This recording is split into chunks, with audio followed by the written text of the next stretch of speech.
الحمد لله نحمده ونصلي على رسوله الكريم اما بعد فاعوذ بالله من الشيطان الرجيم بسم الله الرحمن الرحيم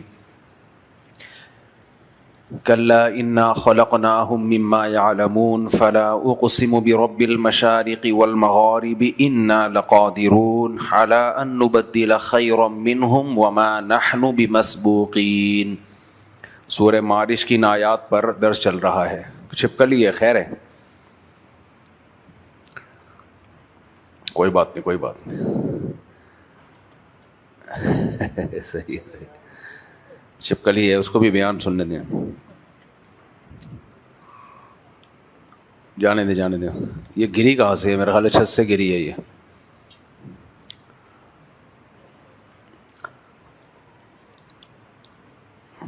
چھپکلی جو ہے نا، چھپکلی اس سے گھن بہت آتی ہے۔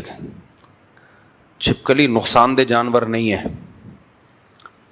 جو ریسرچ سے ثابت ہے نا کہ اس کا کوئی نقصان نہیں ہے، کھائیں نہیں، لیکن نقصان دہ کوئی زہر وہر نہیں ہوتا اس میں، لیکن یہ گندا بہت ہے، گھن بہت آتی ہے اس سے، اتنی ایک متلی آتی ہے نا چھپکلی کو دیکھ کے۔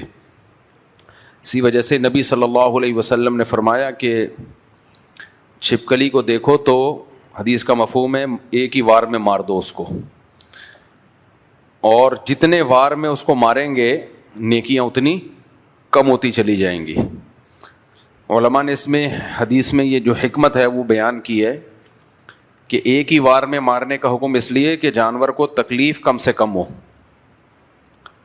کیونکہ لوگ جب چھپکلی مارتے ہیں نا تو وہ بیچاری کا کچمڑا بنا دیتے ہیں، پہلے ایک بار، پھر دم سے پہلے وہ ڈانس دیکھیں گے اس کا تھوڑی دیر دم کا، پھر وہ، تو اس لیے جہاں یہاں نہ کریں، یہاں تو گند ہو جائے گا۔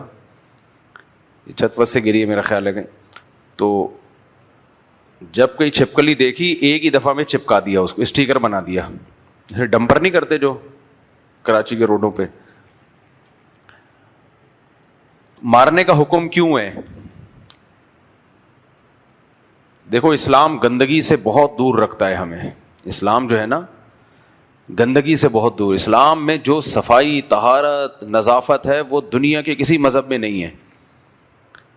چھپکلیوں کا گھر میں ہونا، اس سے گھن بہت آتی ہے، انسان کو گھن بہت آتی ہے۔ تو اس لیے جتنے بھی حرام جانور ہیں اسلام نے انہیں پالنے میں، کچھ جانوروں پہ تو بالکل پابندی لگا دی، کچھ جانوروں پہ پابندی تو نہیں لگائی لیکن پسند نہیں کیا۔ جیسے کتا پالنے پر تو پابندی لگا دی، بلی کی اجرت کو بھی حدیث میں پسند نہیں کیا گیا، یعنی بلی کا بزنس حلال ہے لیکن جو حدیث میں آتا ہے نا کہ پسند نہیں ہے، تو علماء اس میں تعویل کرتے ہیں کہ ناپسندیدہ ہے، یعنی جائز ہے لیکن قابل تعریف نہیں ہے، مکروہ ہے بلی کو بیچنا، خریدنا۔ اور بلی کے بالوں میں بھی بیماریاں ہیں۔ ابھی ہمارے بچوں نے، ایک چھوٹی بچی نے بہت ضد کی ہوئی تھی بلی خرید کے، تو میں نے کہا بیٹا کچھ بھی خرید لو، بلی نہیں خریدوں گا میں۔ تو پھر اس نے بطخ کے چوزے خریدے ہیں، اس کو پال رہی ہے وہ چھوٹی بچی۔ بطخ کے چوزے ہوتے ہیں نا، چھوٹے چھوٹے، بڑے پیارے ہوتے ہیں، اس کے لیے چھوٹا سا ٹب بنا دیا اس نے، اس میں تیر رہے ہوتے ہیں، ڈبکیاں لگا رہے ہوتے ہیں، بچے بڑا انجوائے کر رہے ہوتے ہیں اسے دیکھ کے۔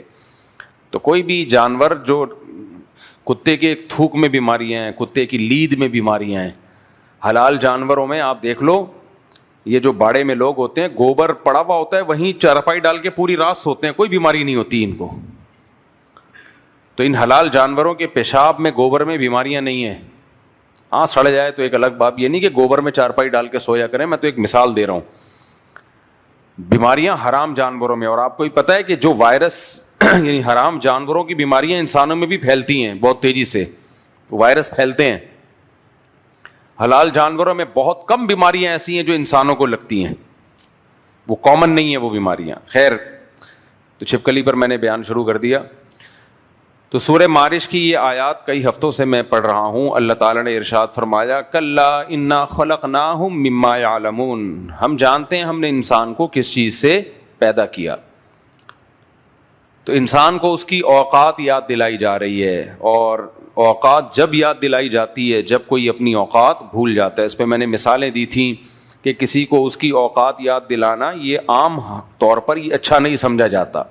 میں نے مثال دی تھی، کوئی آدمی سائیکل پہ جا رہا ہو، کوئی لینڈ کروزر میں گھوم رہا ہو، آپ کہیں یار تمہاری اوقات تھی، تم تو سائیکل پہ جایا کرتے تھے، تو برا لگتا ہے نا کہ بھائی کیوں مجھے میری اوقات یاد دلا رہے ہو۔ تو یہ کسی کو اوقات یاد دلانا برا کام ہے، لیکن اس وقت یہ ضروری ہے جب وہ اپنی اوقات بھول جائے، اس میں تکبر پیدا ہو جائے. تو انسان میں چونکہ کبر ہے، تکبر ہے، تو اس لیے قرآن انسان کو انسان کی اوقات یاد دلاتا ہے.